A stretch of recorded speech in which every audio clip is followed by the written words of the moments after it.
All right, we are live. I'm waiting just a few seconds so that everybody can click that button and come on in to the next room. Shin and Rakesh, you guys are always the first to be in the room. I love that. I love that. Thank you for being here today as well as yesterday. Yukachi is also and Oga. You guys are hanging out with us all day so far. I really appreciate your commitment. Okay, everybody's coming in. People are excited. Yay, Karen. Having fun bouncing from room to room. Rakabash, I love that you love that. I'm sure some people don't love it, but thank you, Rakabash, for letting me know that you love it. I appreciate it. Thank you, Chanel, for coming to all day. Kirsty's here for you, Karen. We're so happy. I'm so happy to see Kirsty in the chat. And Kanisa, thank you so much.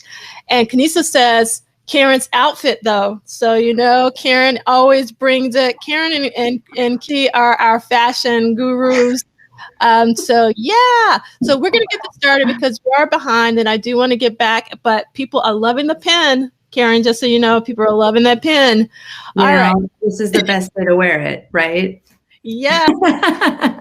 All right. So we are here for Karen Turman. If you've been to the Bat Dance Symposium, you know what to expect. If you've been to the Love Sexy Symposium, you know what to expect. Karen is going to bring it with 50 cute image, style, and dance in cream. Take it away, Karen. Thank you so much. And again, a huge shout out to D'Angelo and everybody working so hard to get this together and all the amazing presentations. It's like, oh, really? I have to go after Malay and Cassie now? But here we go. I'm going to test. And so this talk is basically, I guess, a second love letter after Cassie's talk to Stacia Lang's costuming design and Herb Ritts' photography, with the overarching argument that Prince never looks better than he does in 1991. Let's see, where's my slide here? Yeah, okay.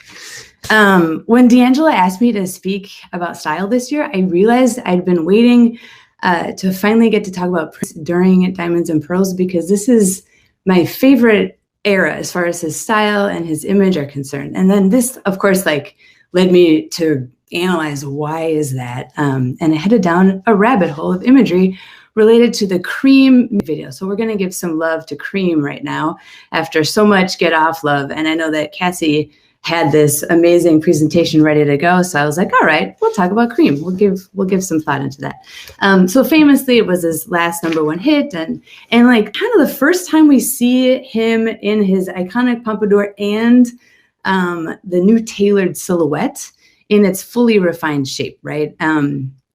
One might say that this marks the end of an era during which he releases his last successful mainstream pop album, and after which his attentions turned to combating the Warner Brothers record contract by changing his name to the unpronounceable love symbol and ultimately chopping off his hair and embracing a new image, band, and even phase of life with soon-to-be first wife Maite Garcia. Instead, I'd like to think of Diamonds and Pearls as rather marking the beginning of this era. He's completely refined his image. He becomes Prince 2.0, so to speak. Let me see if I can. Yeah, here we go. Stacia Lang is at the helm of an in-house wardrobe and design department at Paisley Park. They're creating a battalion of looks for both Prince and his entourage of performers, including the newly inducted New Power Generation band that finally earns their first album credit.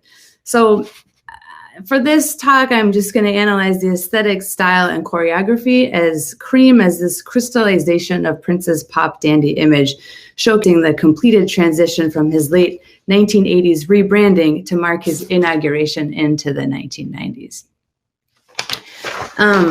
So while I had trouble finding contemporary commentary from that time on the video of Cream, a variety of music critics weighed in on the song and album at the time. So in general, critics tended to interpret Cream as a commercial production-tooled garage rock ripoff, so to speak, from T-Rex's 1971 band. And many critical reviews of Cream mention that Prince boasted in the liner notes, of course, that he threw the whole song together while looking in the mirror. Of course, he would mention that during live performances later on, many times. And yet they also tend to focus These critics also tend to focus primarily on the blatant sexual innuendos throughout the song, rather than the idea that Prince is laughing at the whole world for questioning his musical superiority by reiterating that he is the cream of the crop, period, end of discussion. I tend to think that Prince is usually singing to himself. For example, he is definitely the sexy motherfucker. And it's clear in the lyrics of Cream that this song is just about him effortlessly showing the world that he is on top. You're so good, baby, there ain't nobody better. So you should never, ever go by the letter. You're so cool. Everything you do is success. Make the rules, then break them all because you are the best. I said those rather than sing them. Nobody wants to hear me sing. Okay.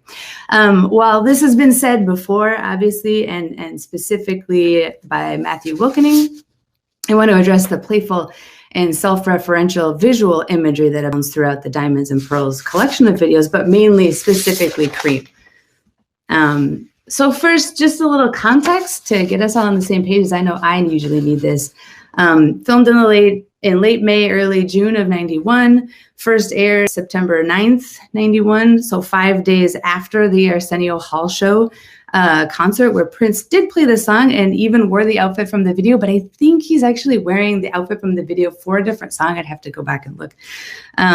It's directed by Rebecca Leake, who also did Kiss, later Diamonds and Pearls, choreographed by Sean Cheeseman, who did Get Off, the tour choreography, and later he did Whitney Houston's I'm Every Woman and Janet and Michael's Scream. Just fun facts for you. So to understand how the video, like this context of the video aligns to solidify this new iconic and like the commercially sustainable image of Prince, while also grappling with the critical views. Here's just some text, and I don't want to dwell too much on this stuff before we get into the fun images here. But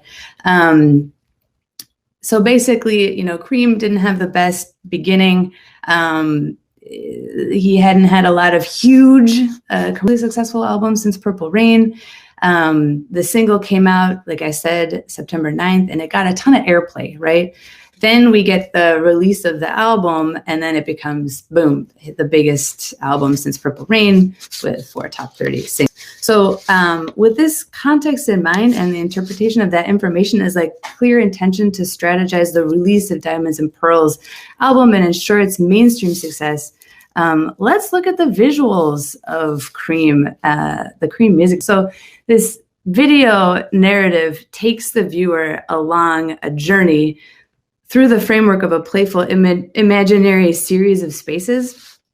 We've got this fantasy Union Station in Los Angeles, the liminal and transitional space of the train, to the glossy performance stage in Minneapolis. So from beginning to end, this video demonstrates, quote, pastiche, parody, and bricolage, as Dr. Kirsty Fairclough, hi, love your work, what she states. So these identifiers each contribute to Prince's assertion that he is, was, and always will be on top as far as style and image are concerned. So during what's called the prologue, we find the surreal train station all abuzz with the excitement of Prince and his black and white clad entourage preparing to board the, quote, express train to Minneapolis. This is clearly a dream because, as Prince would know, there are no glamorous train stations with express trains to Minneapolis. This just doesn't exist. So the black and white train or aesthetic of the costuming dominates throughout the scene, with the exclusion of Prince and his bright, silky, loose-fitting suit underneath a long white trench coat. And so I think Cassie mentioned a little bit of this, like the hair, makeup, accessories, and cut of the women's clothing reference 1940s and 1950s design cuts, and the iconic Chanel tailored suits, and as well as the first of which were created in 1920s, and then that look has evolved, right? And although we don't see quite the same volume in the skirts, the structure and silhouette of the bodice on many of the women, particularly Diamond and Pearl, is reminiscent of Dior's famous New Look collection as advertised here in 1947 Paris. All right, so the black and white aesthetic was also on trend in mainstream music videos at this time, with Madonna's iconic Vogue video that featured Voguers. Of course, this type of dance originated with Black and Latinx, trans, and queer dancers in the New York City ballroom culture during the 1980s, evolving out of the 1960s. And Madonna plays with the old Hollywood aesthetic with clothing and hairstyles echoing looks from the 1920s and 1930s. So this old Hollywood pastiche is clearly present in Cream, but this wouldn't be a presentation for D'Angelo without mentioning Under the Cherry Moon. He, of course, had already played with this vibe in 1986, right? And even dabbled in some dancing that could be considered voguing atop a piano during Girls and Boys. And then, of course, back to the Cream video, some of the street dancers in the imagined train station scene are referencing voguing moves as well, such as that exaggerated model runway walk that they do after the women. So after some witty Cream innuendos at a faux 50s diner, the imaginary express train to Minneapolis is announced, and Prince, Diamond, and Pearl rush to the gate and barely catch the train, leaving the rest of the women crying after Prince in the station. Again, Prince is the best. Everyone wants to follow him, no matter where he's going, even if it's a 67-hour direct train to Minneapolis from LA. And I looked that up. That's how long it would take if you chose that route. So, all right. When we then embark on a surreal train ride featuring shots of the outside of the train heading straight towards the viewer, side views of its rotating wheels with overlaid images of the women left behind eating ice cream, or well, just cream, in the 50s diner. And then, of course, we've got the Game Boys in their matching plaid shirts, sunglasses removed, directly looking into the camera because they are ready for action and they are serious. So we'll get to the ostensible meaning of the train later. But for now, the train references the Industrial Revolution during the 19th century.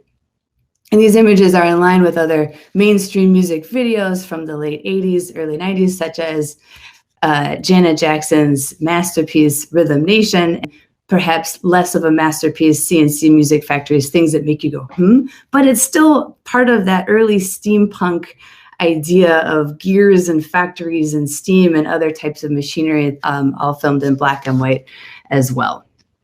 So all of a sudden, the train ride is over and we are magically transported to a stage performance devoid of any live audience, with Prince and his entourage. So the opening shot features scantily clad women hanging upside down from scaffolding. And of course, we've seen this before. We encounter mainly, or most notably recently, of course, is Paula Abdul's Cold Hearted video. And then we encounter further pastiche when we find there are many more of these uniformly dressed women, each wearing a Gautier Madonna style faux corset leotard with thigh-high stockings, garters, and gloves. These chorus girls remind us of the trope of the lone male singer surrounded by uniformly women, such as, of course, Robert Palmer and his backup band, quote, backup band of identically styled women and Addicted to Love in '85. And they magically multiplied and tried, and in my opinion, kind of failed as the backup dancers in his Irresistible in 1988. If we consider the references to Palmer's dancers here, the pastiche transforms almost into parody as Prince's dancers and the choreography demonstrate more skill and dynamics than Palmer's, of course. And then we have the obvious parody of Palmer is found already in Paula's Forever Your Girl. So you can probably guess what my favorite album as a kid was through this analysis. Anyway, and then finally, this legion of identically dressed chorus girls date back to the old Hollywood yet again. And some historians do say that the disputed origins of chorus girls harken back even to the 19th century with the ballet russe and the French can-can in the 19th century, or as the French would pronounce it, le French can. That's a little French professor joke for you. All right, so here we are to the random silhouette of the hornblower jumping, which is again part of this visual discourse of black and white silhouettes of jazz musicians referencing old Hollywood. And in the case of the silhouette on the right from Paula's Straight Up video, a dancer with a cane doing the splits in the air. So either way, defying gravity with jazz was a trend in the 90s, and Prince references this as well, further solidifying his place in the mainstream pop music discourse at that time. And he's just fitting many pieces together, smoothing them out, and ultimately outdoing his predecessors, right? All right, so enough about pastiche and bricolage. Let's get down to more parody here. As we all know, Prince was a funny guy, and Cream abounds with humor. In fact, the whole idea of a song that is so explicitly sexual without actually being sexual is quite funny. He plays with his audience when he lewdly puts his guitar between his legs, and later does the cliche glancing at the invisible watch on the wrist move when he says it's your time. The Cream puns abound during the train station prologue, and Sean Cheeseman's exaggeratedly sexual choreography feels almost tongue-in-cheek and parodic. And so, for example, the proverbial simulated humping push-up moves that he incorporates run rampant in other music videos, such as the aforementioned Cold Hearted and Rhythm Nation. The move reappears during Prince's infamous entrance in the backless citron yellow lace ensemble at the 1991 VMAs that Cassie just talked about, when the Game Boys do a choreographed push-up style fall on him and see his ostensibly bare rear for the first time. And then, of course, we have the push-up humping is even more pronounced in the Daddy Pop choreography, as first seen on the Arsenio Hall show, aired just several days before the Cream video. And so we see the beginning. So this slide is actually really similar to Cassie's slide. We see the beginnings of this style of dancing in Graffiti Bridge, particularly in Thieves in the Temple and the Nude Tour with the Game Boys in 1990. And Prince's dance skills just really rise to a new level during this era in the wake of Bobby Brown's New Jack Swing moves in Every Little Step I Take.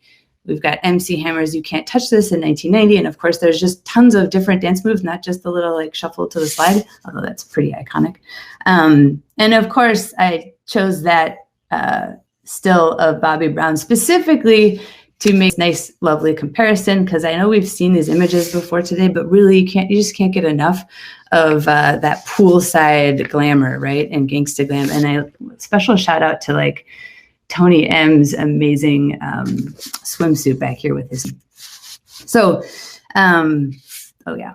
And we can't forget the push-up, like the real push-up choreography that's happening in this sequence. So I'll just, everybody, we're good? Okay.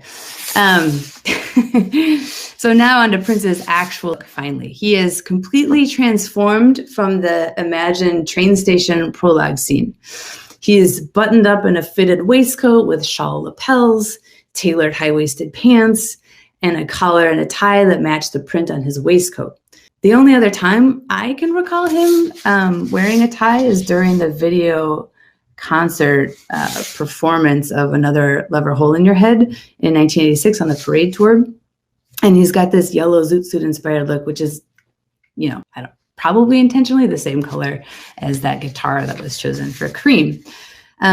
Prince's hair in Cream is swirled up into his newly patented pompadour, creating this full silhouette look designed by Stacia Lang and crystallized into his most iconic styles through Herb Ritts' photography sessions that would provide images on the Hits volumes to be released in '93.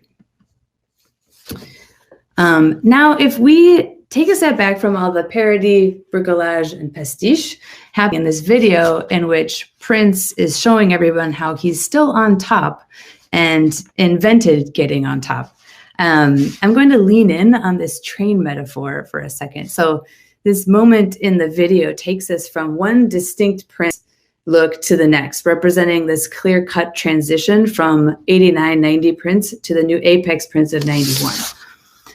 If you recall, in 1990, he had the long, straight, flowing hair with a relaxed look, including the one-armed leather jacket with the plain love sexy symbol on the sleeve, metal, and the one that protrudes from his back. Oversized boat neck t-shirts, and this early form of the love symbol starts to appear all over his looks, on the metal toe and heel pieces of his boots, on the zipper pulls of his garments, on his collars, and it even replaces the cross on his necklace in late 89, right? So to me, the Prince that we see in this imaginary train station resembles this 1990 version more than the Herb Ritts, Stacia Lang version of Prince that appears after the train ride. Objectively, I'm well aware that it's merely a question of hairstyle, but to my knowledge, we don't really see him wear his hair like this, coiffed in this way, after this moment in cream during this era, right? Long flowing locks.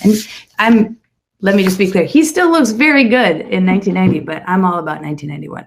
So this brought me back to the project that D'Angela just mentioned that I did for her with the Bat Dance Symposium, where I was really thinking about Prince's style evolution during this pivotal and often underestimated moment in his career leading up to 91, right? As Cassie stated, if we look at the silhouette of his party man suit designed by Helen Horatio in 89, we see the beginning of the specific moment in tailoring for Prince, where we get the blueprint of Stacia Lang's designs and the iconic silhouette we recognize in 91 with the Diamonds and Pearls album. In addition to the tailored silhouette of his suit, we can also see the evolution of his incorporation of symbols into his clothing from 88, with a variety of universally understood symbols, right, on that belt chain, including an early plain love symbol. And we have the ill-fated attempt to absorb the bat signal into his image, to the ubiquitous love symbol in 1990, and finally the unpronounceable love symbol that he would eventually take as his legal name, of course. And so basically, you know, his evolving branding and image overhaul in the late 80s culminates with this iconic look in 1991. Prince was exuding confidence and on the cusp of signing a $100 million record deal. He's playfully asserting to the world that anything you can do, I can do better, through visual references in cream, right? He's not only filthy cute and knows it, but he invented the top, and he effortlessly wants to make sure that we all remember that nobody's better. Thank you. So thank you so much, Karen, and it's fabulous because everybody wanted to make you big, and you can't make you big when you're presenting. You can only be small. So you also want to come back to the Q&A so you can see Karen and all of her fabulousness. I had to step it up for Diamonds and Pearls, am I? Fabulous.